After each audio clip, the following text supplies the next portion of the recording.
हरे कृष्णा। शुरू करते हैं प्रार्थना से। ओम अज्ञानतिमिरान्धस्य ज्ञानांजन शलाकया चक्षुन्मिलितं येन तस्मै श्री गुरुवे नमः। नमो विष्णुपदाय कृष्णपृष्ठाय भूतले श्रीमते भक्तिवेदांत स्वामिनिति नामिने।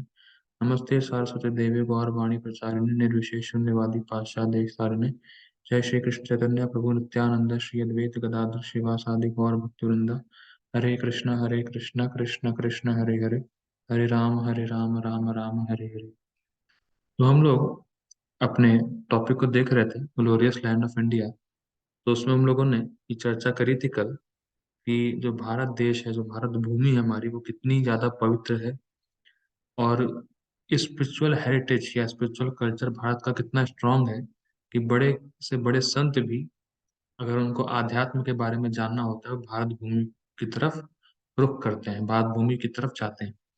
तो कल हम लोगों ने ये चर्चा शुरू करी थी कि हम भगवान कृष्ण के अलग अलग जो अवतार हैं, जो अलग अलग विग्रह रूप हैं, जो प्रोमिनेंट भारत में, उनकी स्टोरीज पढ़ना हम लोगों ने शुरू की थी। तो कल हम लोगों ने जगन्नाथ जी के बारे में सुना था कि जगन्नाथ जी का रूप या जगन्नाथ जी का जो ये विग्रह है ये कैसे प्रकट हुआ। तो इसका जो हम लोगों ने कहा कथा हम लोगों ने कल देख ली थी। और आज हम लोग कथा देखेंगे तिरुपति बालाजी की।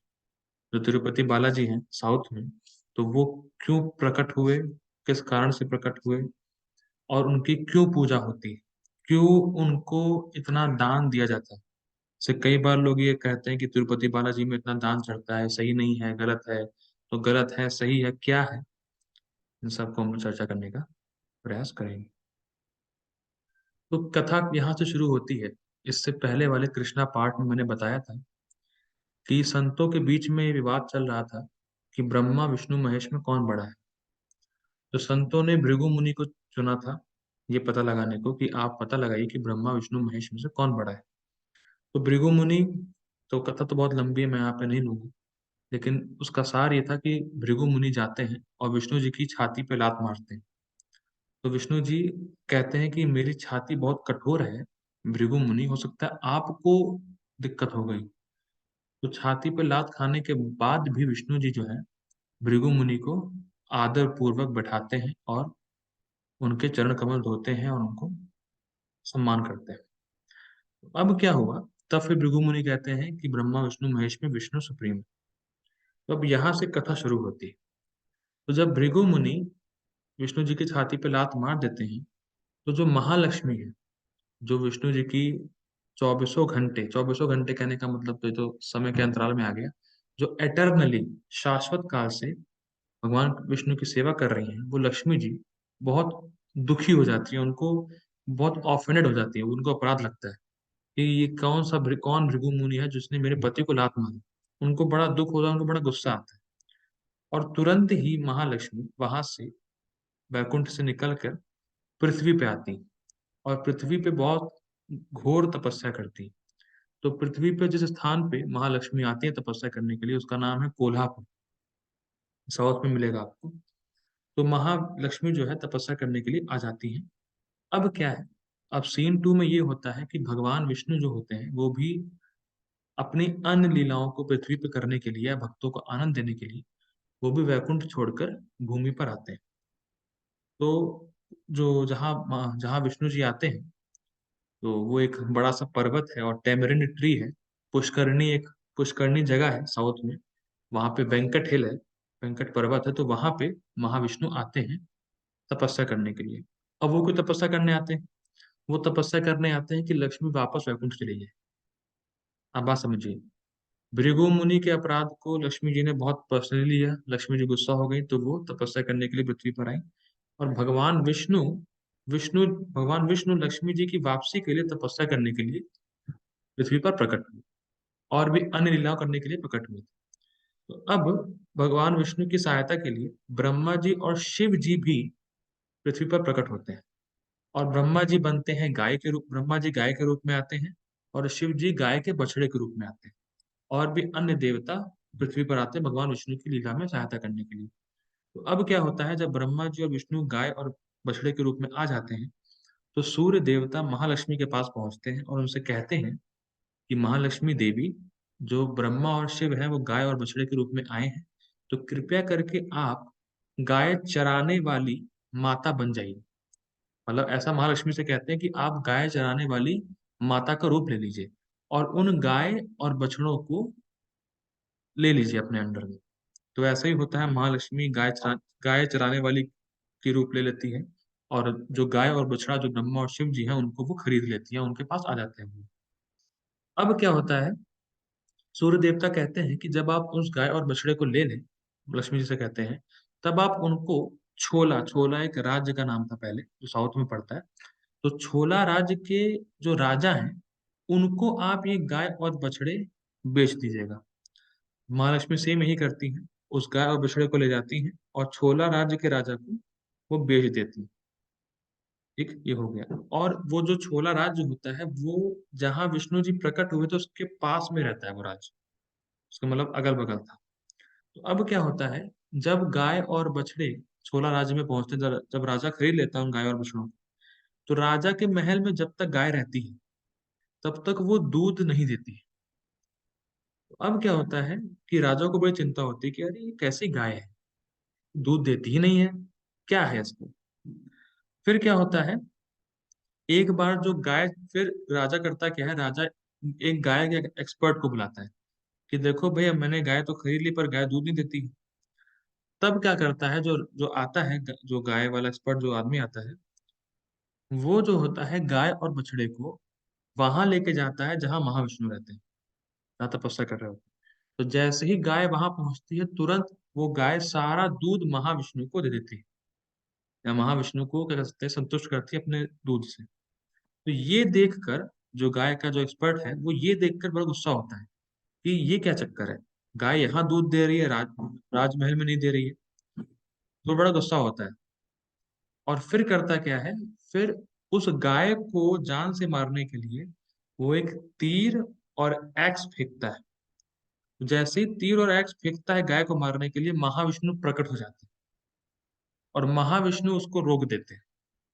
तो जैसे ही वो देखता है कि महाविष्णु, जैसे ही वो भगवान को देखता है जो गाय का एक्सपर्ट होता है, वो तुरंत ही वही मर जाता है। तो गाय फिर जो है उस राजा के, फिर गाय गाय डर के मारे, डरना क्या है, वो तो ब्रह्मा जी स्वयं कैसी लीला कर रहे हैं। तो अब ऐसा होता है गाय डर जाती है क्योंकि वो देखती है कि एक व्यक्ति की मृत्यु हुई। तो गाय डर के मारे वापस जाती है राज्य में। तो जब देखते हैं राजा की अरे गाय डरी हुई क्यों है, ये गाय डरी हुई क्यों है, और जो गया था साथ में इसके आदमी वो कहाँ पर है, तो तुरंत राजा वहां पहुंचते हैं जहाँ गाय को ले गया था पहले जो बंदा था वो। तो वहां जब पहुंचते हैं राजा, तो राजा देखते हैं कि महाविष्णु वहां प्रकट है। तो राजा प्रणाम करते हैं और महाविष्णु तब राजा को श्राप देते हैं कि ये तुमने कैसा आदमी भेजा था गाय के साथ, ये तो गाय को मारने के लिए उद्यत हो गया था, तैयार हो गया था। तो तुरंत ही विष्णु जी जो है उस राजा को श्राप देते हैं कि तुम अगले जन्म में एक राक्षस बनोगे, असुर बनोगे। तो फिर राजा कहता है अरे नहीं नहीं नहीं, क्षमा करिए, क्षमा करिए भगवान, क्षमा करिए। तब भगवान कहते हैं ठीक है, अब मैंने श्राप तो दे दिया है, तुम्हें असुर बनना पड़ेगा, लेकिन असुर बन जाने के बाद तुम दोबारा जन्म लोगे एक राजा के रूप में। और तब तुम्हारा ये जो श्राप है असुर बनने का, ये जो तुम्हारा असुर बनने का श्राप है, ये तब खत्म होगा जब तुम राजा बनोगे अगले जन्म में। तब तुम मेरी शादी अपनी बेटी पद्मावती से करो। फॉलोइंग द स्टोरी, जो राजा इस समय था छोला राज्य का, उसको भगवान विष्णु ने श्राप दिया कि तुम अगले जन्म में असुर बनोगे। तो वो कहता है माफ कीजिएगा, मुझे माफ कीजिए, मुझे माफ कीजिए। तो भगवान कहते हैं कि ये जो श्राप है तभी कटेगा क्योंकि जब तुम अगले जन्म में राजा बनोगे, और राजा बन के जब तुम अपनी बेटी से मेरी शादी करोगे, भगवान विष्णु कह रहे हैं। अब क्या होता है, ये लीला एक समाप्त हो गई। अब महाविष्णु श्रीनिवास नाम श्रीनिवास के रूप में प्रकट होते हैं। मतलब भगवान विष्णु दोबारा प्रकट होते हैं पृथ्वी पर, और उनका तब नाम होता है श्रीनिवास। और वो वराह क्षेत्र में जन्म लेते हैं। वराह क्षेत्र कहाँ है, वराह क्षेत्र ये आपका तमिलनाडु में है। तो वहाँ जो वराह है ना, वराह मतलब वराह देव जो है उनकी पूजा ज्यादा होती है। तो वराह क्षेत्र में फिर श्रीनिवास जी, मतलब भगवान विष्णु भी जो श्रीनिवास के रूप में प्रकट हुए थे, उनका वहां पे प्राकट्य हुआ। तो अब क्या है, भगवान विष्णु ने फिर जो वराह स्वामी, जो प्रीडोमिनेटिंग डीटी है उस क्षेत्र के, उनसे प्रार्थना करी और श्रीनिवास जो है वहां पे बस गए। बसने का मतलब क्या, भगवान विष्णु जो श्रीनिवास के रूप में प्रकट हुए, बच्चे के रूप में, अभी श्रीनिवास बड़े नहीं हुए, श्रीनिवास बच्चे के रूप में, तो फिर वो वहां रहने लगे। लेकिन रहने लगे, लेकिन अब क्या था, उनकी कोई माँ नहीं थी। श्रीनिवास जो थे उनकी कोई माँ नहीं थी।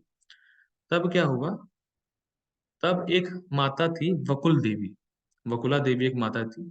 तो वकुला देवी ने फिर श्रीनिवास को अडॉप्ट की। और वकुला देवी और कोई नहीं, वकुला देवी माँ यशोदा ही है। तो माँ यशोदा ने कभी भी कृष्ण का कोई विवाह नहीं देखा था, क्योंकि यशोदा में द्वारका द्वारका गई नहीं थी यशोदा मैया। तो यशोदा मैया ने कभी भी कृष्ण का कोई विवाह देखा ही नहीं द्वारका में। तो इस इच्छा को पूरी करने के लिए कि यशोदा मैया मेरी शादी देखे, भगवान ने ये लीला करी। भगवान श्रीनिवास के रूप में प्रकट हुए। तो जब भगवान श्रीनिवास के रूप में प्रकट हुए, तो जो राजा था छोला राज्य का, वो अक्ष राजा के रूप में प्रकट हुआ, दोबारा जन्म हुआ उसका। तो अक्ष राजा जो था, उसका कोई संतान नहीं थी। उसको संतान नहीं थी, तो फिर वो एक यज्ञ करने के लिए ऋषि के पास गया। तो ऋषियों ने कहा ठीक है, यज्ञ करा जाएगा। तो यज्ञ के लिए लकड़ी चाहिए होती है। तो लकड़ी लेने के लिए राजा स्वयं गए थे जंगल में। तो जब जंगल में राजा राजा लकड़ी ले रहे थे, तो लकड़ी लेते समय उन्होंने ध्यान दिया कि जंगल में कमल खिला हुआ है। देखिए, नॉर्मली कमल जंगल में खिलता नहीं, लेकिन जंगल में कमल खिला हुआ। तो उनको आश्चर्य हुआ, कमल कैसे? तो जब वो कमल के पास गए, तो उनको मालूम चला कि कमल के ऊपर ही एक छोटी बच्ची लेटी हुई। तो उनको बड़ा अच्छा लगा, अरे वाह, मुझे संतान, मतलब मुझे ये मिल गई लड़की, मतलब मैं इसको अडॉप्ट कर लूंगी। तो यज्ञ करने की जरूरत नहीं पड़ी, उनको पहले ही बच्चा मिल गया। लेकिन जैसे ही उन्होंने उस बच्ची को उठाया, वैसे ही आकाशवाणी हुई कि राजा, इस बच्ची को अपने पास रखना, और ये बच्ची आपके लिए बहुत बड़ा सौभाग्य लेके आएगी। तो फिर उस राजा ने, अक्ष राजा ने, उस लड़की का नाम पद्मावती रख दिया। पद्मा का मतलब होता है कमल, और पद्मावती का मतलब जो कमल से उत्पन्न है। तो उस राजा ने फिर उसको अच्छे से मतलब बहुत पाला पोसा, फिर वो मतलब वो राजकुमारी हो गई। तो अब क्या हुआ, एक दिन श्रीनिवास जो भगवान विष्णु है, एक दिन श्रीनिवास हंटिंग के लिए निकले थे, और उनके पीछे एक पागल हाथी पड़ गया। तब क्या हुआ, श्रीनिवास पहाड़ों के बीच जाने लगे। तो जब पहाड़ों के बीच में एक गार्डन था, तो श्रीनिवास वहां पहुंचे, और पद्मावती वहीं पर अपनी मतलब दासियों के साथ भगवान के लिए फ्लावर्स ले रही थी। अब देखिए कितने इंटरेस्टिंग है, भगवान के लिए फ्लावर्स ले रही है, भगवान साक्षात श्रीनिवास के रूप में वहां पे है सामने।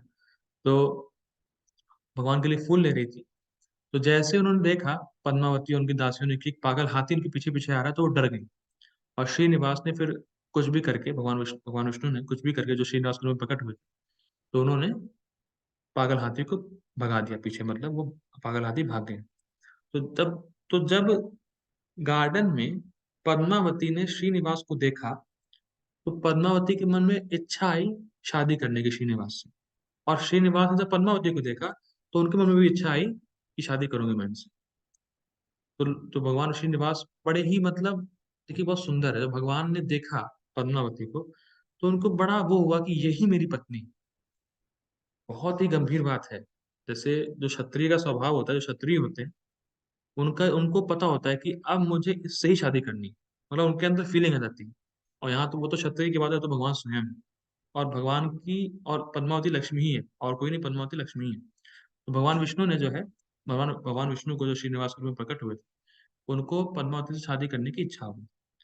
अब क्या हुआ, अब पद्मावती है कौन, देखिए समझिए पद्मावती का पास्ट लाइफ क्या है। पद्मावती अपने पिछले जन्म में वेदवती थी। और वेदवती और कोई नहीं, वेदवती माता सीता थी त्रेता युग में।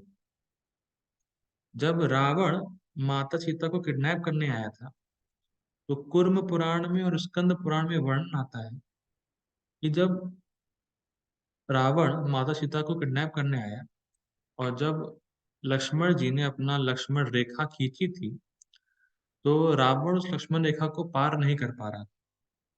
तो सीता माता ने लक्ष्मण रेखा को पार किया था रावण को भिक्षा देने के लिए। तब वो मेंशन आता है कि जैसे ही सीता माता ने उस लक्ष्मण रेखा को पार किया था, वैसे ही अग्नि की जो वाइफ है, अग्निदेव की जो वाइफ है स्वाहा, उन्होंने एक झूठी सीता को प्रकट कर दिया था। तो झूठी सीता लक्ष्मण रेखा के बाहर गई और असली सीता अग्नि में समा गई। और रावण झूठी सीता को लेकर चला गया, मिथ्या सीता। तो वो मिथ्या सीता कोई और नहीं, वो वेदवती थी। तो जितना टाइम वो जो मिथ्या सीता थी, जो रावण के साथ रही, और जब भगवान राम सीता माता को रावण से बचा के लाए थे, तो जो जिसको लेके आए थे वो मिथ्या सीता थी। और उस समय मिथ्या सीता को राम जी से प्रेम हो गया था। और इसीलिए बाद में राम जी ने सीता जी को आग से चलने के लिए बोला, जिससे कि वो मिथ्या सीता आग में वापस चली जाए और जो एक्चुअल सीता है वो प्रकट हो जाए। तो मिथ्या सीता को राम जी से प्रेम हो गया था, तो उनको राम जी से शादी करने की इच्छा हुई। तो इस इच्छा को पूरी करने के लिए भगवान श्रीनिवास के रूप में आए और वेदवती पद्मावती के रूप में आए। ये पॉइंट। तो पद्मावती का, तो भगवान श्रीनिवास जो थे, उन्होंने पद्मावती से शादी करने का ठान लिया, जो पहले वेदवती थी। फिर क्या हुआ, श्रीनिवास अपनी माँ जो बकुला देवी थी, जिन्होंने श्रीनिवास को अडॉप्ट किया था, तो भगवान श्रीनिवास ने बकुला देवी अपनी माँ से बताया कि मुझे पद्मावती से शादी करनी है। और अक्ष राजा को पद्मावती ने बताया अपने पिता को कि मुझे श्रीनिवास से शादी करनी है। अब क्या हुआ, क्योंकि देखिए पहले ये नहीं था, पहले व्हाट्सएप नहीं था, पहले टेलीग्राम नहीं था, पहले फेसबुक नहीं था फ्रेंड रिक्वेस्ट भेजने वाला। तो पहले एक बार मिले, गायब हुए, तो फिर गायब हो गए, पता नहीं दोबारा कब मिलेंगे। तो पद्मावती जो थी, वो मतलब श्रीनिवास का जो इमेज थी पद्मावती के हृदय में बिल्कुल समा गई थी। तो अब पद्मावती को बहुत मतलब विरह फील हो रहा था कि उस श्रीनिवास को या उस व्यक्ति को मैं फिर दोबारा कब देखूंगी, कब मेरी शादी होगी। तो इस थॉट में, सेपरेशन की फीलिंग में पद्मावती बीमार हो गई, मतलब बहुत बीमार हो गई, उनकी हेल्थ खराब हो गई। तब क्या हुआ, तब मीनवाइल जो वकुला देवी थी, उनको मालूम चला कि जो पद्मावती है उसकी तबीयत बहुत खराब है। तो पद्मावती और श्रीनिवास दोनों अक्ष राजा के पास गए। तो जब पद्मावती ने दोबारा देखा श्रीनिवास को, तो उनको बड़ा वो ये हुआ कि अरे यही तो है जिससे मुझे शादी करनी। तो अक्ष राजा ने फिर बृहस्पति जी से ये कंसल्ट किया कि क्या ये शादी कराना चाहिए नहीं कराना चाहिए। फिर फिर श्रीनिवास और पद्मावती की शादी तय हो गई। और जो कुबेर हैं, जो अकाउंटेंट है देवताओं के, कुबेर, तो कुबेर से श्रीनिवास जी ने उधार लिया था शादी कराने के लिए। भाई शादी के अरेंजमेंट के लिए रुपए लगते हैं। तो भगवान श्रीनिवास तो कुछ कमाते नहीं थे उस समय। तो भगवान श्रीनिवास ने, मतलब भगवान विष्णु ही है, उन्होंने कुबेर से धन रेंट पे लिया था, लोन लिया, धन का लोन लिया था शादी कराने के लिए। तो फिर श्रीनिवास और पद्मावती की शादी होती है धूमधाम से। और फिर श्रीनिवास पद्मावती की शादी होने के बाद जब वो लीला समाप्त करते हैं, तो फिर विष्णु और लक्ष्मी साथ में वैकुंठ जाते हैं। ये पूरी स्टोरी। ठीक है, अब क्या है, अब इससे सीखना क्या है, देखिए। एक वेंकटेश्वर टेम्पल है जो कि तिरुमला में है, तिरुमला एक वहां पर है साउथ में, वहां पे टेम्पल है। तो उस टेम्पल में ही श्रीनिवास और पद्मावती की शादी हुई थी। आज भी टेम्पल है। और वहां पे हर दिन होता है कल्याण उत्सव, मतलब वहां हर दिन शादी होती है भगवान श्रीनिवास और पद्मावती की। वो तो पहले हो चुकी है, पर आज भी उस टेम्पल में हर दिन शादी हो। और हर दिन जो है कुमकुम, हल्दी, साड़ी, ये सब चढ़ाया जाता है पद्मावती को, जिससे कि आज तुम्हारी शादी। और भगवान को वहां पे बहुत नामों से पुकारते हैं।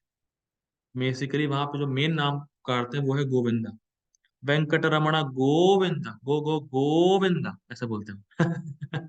और 4000 सीढ़ियां हैं चढ़ने के लिए, उस टेम्पल में जाने के लिए। तो 4000 सीढ़ियां लोग चढ़ते हैं वहां पे। और भगवान को वहां बोलते हैं बालाजी। क्यों बालाजी बोलते हैं? क्योंकि बालाजी का मतलब होता है, बाला मतलब बच्चा। तो जिसको अब बच्चे की तरह ट्रीट किया जाए उसको बालाजी बोलते हैं। तो आज भी जो भक्त हैं बालाजी के, वो भगवान को अपना फैमिली मेंबर मानते हैं, ये तो मेरे परिवार का है। और बालाजी भगवान ने बहुत सारी पास टाइम्स की अपने भक्तों के साथ, जैसे कि रावण आचार्य हुए, अनंत आचार्य हुए, बहुत सारे जो आचार्य हुए साउथ में, उनसे भगवान ने रेसिप्रोकेट किया है। और आज भी लोग इतना सारा दान चढ़ाते हैं बालाजी के ऊपर, ये सोच के कि जो कुबेर ने लोन दिया था, अब मैं भगवान को वो दे रहा हूँ कि वो चुकाए कुबेर। इसलिए देते हैं कि इंटरेस्ट लगता है ना, इंटरेस्ट। शादी बहुत पहले होती है तो इंटरेस्ट लगता है, तो लोग चढ़ाते हैं दान इसलिए कि भगवान ने शादी की थी तो भगवान ने कुबेर से लोन लिया था, तो अब भगवान को हम दे रहे हैं, तो भगवान कुबेर के लोन को चुकाए। तो ये देखिए, भगवान विष्णु, सब कुछ तो भगवान विष्णु का ही है, वो क्या लोन लेंगे। लेकिन ये भक्तों का प्रेम है भगवान के लिए। तो जो मेटेरियलिस्टिक लोग हैं, जो कर्मी लोग हैं, वो ऐसा बोल सकते हैं, देखो कितना कितना पैसा पैसा चढ़ता है तिरुपति बालाजी में, पंडित लोग लेके ऐश करते हैं, ऐसा करते हैं, वैसा करते हैं। देखिए, पंडित जो करते हैं वो करते हैं, वो उनकी हेडेक है। पर भक्त अगर भगवान को प्रेम से दे रहा है, तो भगवान वो देखते हैं। तो ये प्रेम है, कोई बिजनेस नहीं। तो जो भगवान से द्वेष करते हैं, जो मंदिरों से द्वेष करते हैं, वो ऐसा बोलते हैं कि अरे ये सब पैसे का है, सब बिजनेस हो गया है, तिरुपति बालाजी, तिरुपति मंदिर, ये वो ऐसा कुछ नहीं। आप बालाजी से सच्चे दिल से जो भी मांगेंगे, बालाजी पूरा करते हैं, क्योंकि बालाजी है ना, बच्चे हैं, बच्चा क्या होता है, मासूम होता है। आप जो भी मांगेंगे भगवान से, पूरा होगा। और तिरुपति में आज भी पुष्प मंडम होता है। पुष्प मंडम का मतलब है भगवान बालाजी को फ्लावर गार्लेंड्स पहनाते हैं आज भी। कब से परंपरा चली हुई आ रही है, इसमें बहुत सारी स्टोरियां और भी जुड़ी हैं आचार्यों की, तो वो तो नहीं ले पाएंगे, इतना समय नहीं। पर कुल मिला के ये शॉर्ट एंड स्वीट स्टोरी है कि बालाजी कैसे प्रकट हुए। तो श्रीनिवास और पद्मावती के रूप में भगवान आए थे, फिर उनकी शादी हुई थी, फिर ये लीलाएं चलती है। और ये लीलाएं एटर्नल है, ऐसा नहीं कि खत्म हो गई है, आज भी किसी न किसी ब्रह्मांड में ये लीला चल रही होगी। ठीक है, तो हम लोग आज यहीं रुकते हैं बालाजी के ऊपर। कल हम लोग देखेंगे भगवान विट्ठल, जो महाराष्ट्र में बहुत फेमस है, उनकी स्टोरी क्या है। ठीक है, शिल प्रभुपाद की जय। हरे कृष्ण जी को।